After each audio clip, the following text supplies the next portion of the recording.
बच्चे के लिए कई महीनों और सालों से आप ट्राई कर रहे हैं। हर महीने ये उम्मीद होती है कि इस महीने प्रेगनेंसी टेस्ट करने पे वो 2 लाइन दिखेंगी, लेकिन फिर उम्मीद टूट जाती है और आपके हाथ लगती है सिर्फ निराशा। जबकि सारे डॉक्टर्स बोलते हैं कि सारी रिपोर्ट्स नॉर्मल हैं। आपको भी ऐसा लगता है कि सब कुछ ठीक है, लेकिन फिर भी प्रेगनेंसी क्यों नहीं हो रही है?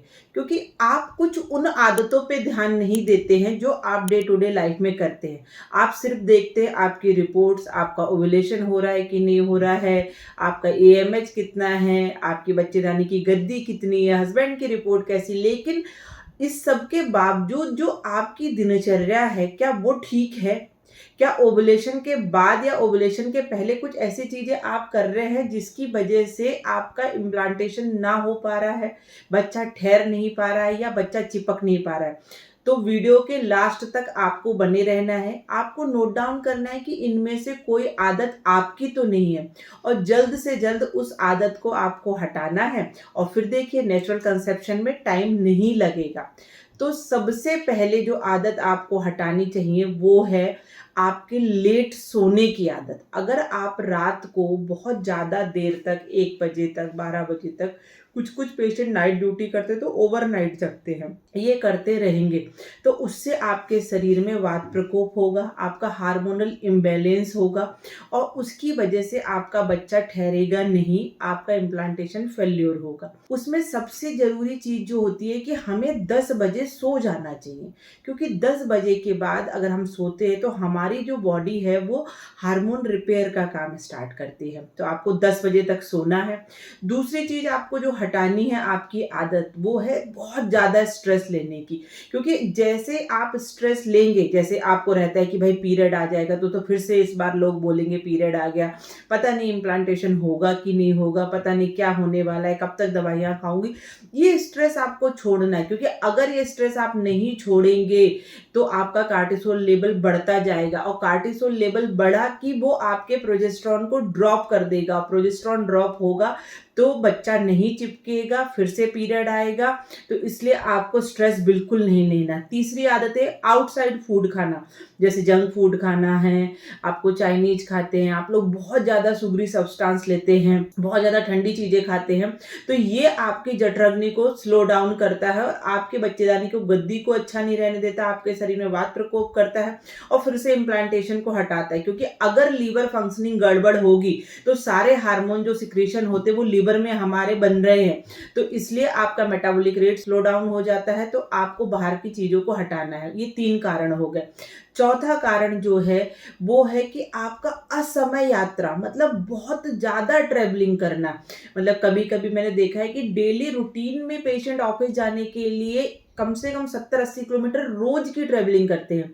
तो वो भी चीज़ें आपके शरीर में इम्प्लांटेशन नहीं होने देती है, वात प्रकोप करती ही है। तो आपको ट्रैवलिंग इतनी अवॉइड करनी चाहिए। ट्रैवलिंग के साथ-साथ आप बहुत ज़्यादा विगरस एक्सरसाइज़ेज़ करते हैं, वो हटाने हैं आपको। और उसके बाद 5वीं चीज़ जो आप नहीं करते हैं, ध्यान नहीं देते, वो है आपके पीरियड्स पे। अगर आपका पीरियड है, वो रेगुलर नहीं है, मतलब आपका पीरियड 26 से 35 दिन के बीच में नहीं आ रहा है, इरेगुलरिटीज़ है, पीरियड में क्लॉट्स है, पीरियड का फ्लो बहुत कम या बहुत ज़्यादा है, तो इस तरह की चीज़ें अगर आपकी है तो ये दिखा रहा है कि आपकी बॉडी में हार्मोनल इम्बैलेंस हो रहा है। तो इस हार्मोनल इम्बैलेंस को दूर करने के लिए पीरियड को ध्यान देना बहुत ज़्यादा ज़रूरी है। जो मैंने गर्भिणी परिचर्या और एक आपकी रजस्वला परिचर्या का वीडियो है, वो ज़रूर फॉलो करिए ड्यूरिंग पीरियड आप। और 5 गलतियाँ तो ये हो गई। और कभी-कभी जो पेशेंट करते हैं गलती, वो है कि उनके सही समय पे संबंध नहीं बनाते। मतलब इम्प्लांटेशन के लिए ओवुलेशन के टाइम संबंध तो बनाना पड़ेगा, तभी तो एग फर्टिलाइज्ड होगा। तो कभी आप बहुत बार जल्दी-जल्दी रिलेशन बना लेते हैं या फिर आपका ओवुलेशन का टाइम स्किप हो जाता है। तो आपको ओवुलेशन के 2 दिन पहले, ओवुलेशन के 1 दिन बाद संबंध बनाना है। ओवुलेशन के क्या साइन होते हैं, इसके बहुत सारे वीडियो मैं ऑलरेडी बना चुकी हूँ। तो इस तरह की अगर आप ये 6 गलतियाँ हटाएँगे और आपको ये ज़रूर मुझे मैसेज या कमेंट करके बताना है कि इसमें से कौन-सी गलती आप कर रहे हैं। बहुत बार क्या होता है कि पेशेंट के जो मैसेजेज़ होते हैं वो रात को पड़े हुए वो देखते हैं हम लोग हमारे व्हाट्सएप पे। मतलब अगर आप रात को किसी चीज़ के लिए हमसे पूछ रहे हैं तो डेफ़िनेटली आप जग रहे हैं।